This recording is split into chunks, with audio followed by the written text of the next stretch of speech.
So he gave this earth its ecosystems. So he gave this earth a sky, acting as it were a canopy to protect it from stars and missiles from falling inside to kill it and destroy it. And so he gave this earth a carpet with mountains and streams, and placed upon that earth mountains to give it the balance it needs. And he gave that earth all kinds of vegetation. And he gave that earth the majority of its surface water so that it had life to generate other forms of life. And inside those oceans, he placed countless forms of life that we have yet to discover. And he placed inside those mountains gold, ore, diamonds, all kinds of things from which we gain our benefit from. And he placed inside the atmosphere itself what we need just to breathe and live. And from the dirt of the earth, he created the human beings after he created all the other forms of life. This is the decree that has been made in the Quran that was revealed 1424 years ago. This is not Walt Disney. This is not Steven Spielberg. This is the voice of the creator of the heavens and the earth giving you and I some details. And he revealed this to his servant, his illiterate servant, born in the desert 1424 years ago. And then he says that he created us from dust, dirt, a substance from the earth, mixed with water. In one place he calls it nutfa. Nutfa means sperm.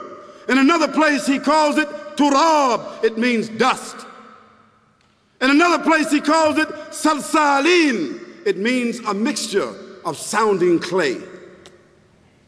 All of these themselves are descriptions of the origin of the human being and his nature. Then in the same verses, what does he say? He says, first, we created you from sperm, and after sperm, made you into a clot of blood clinging to the womb. Now think about that.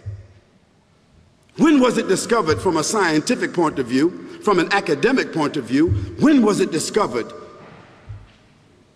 When was that discovered?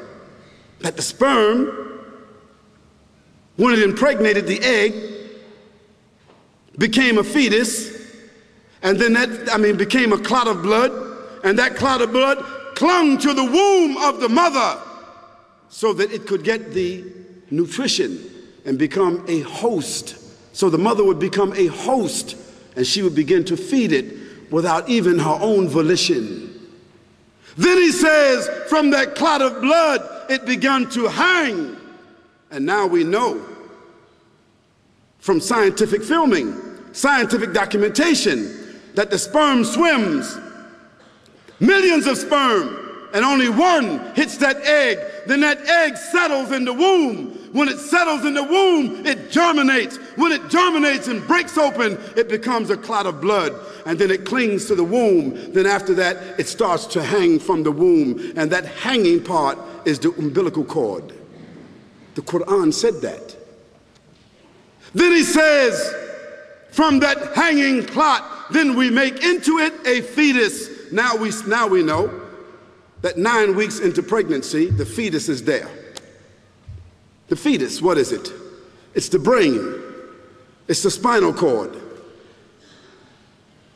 It's the part of the human being that gives it all the senses and its identity.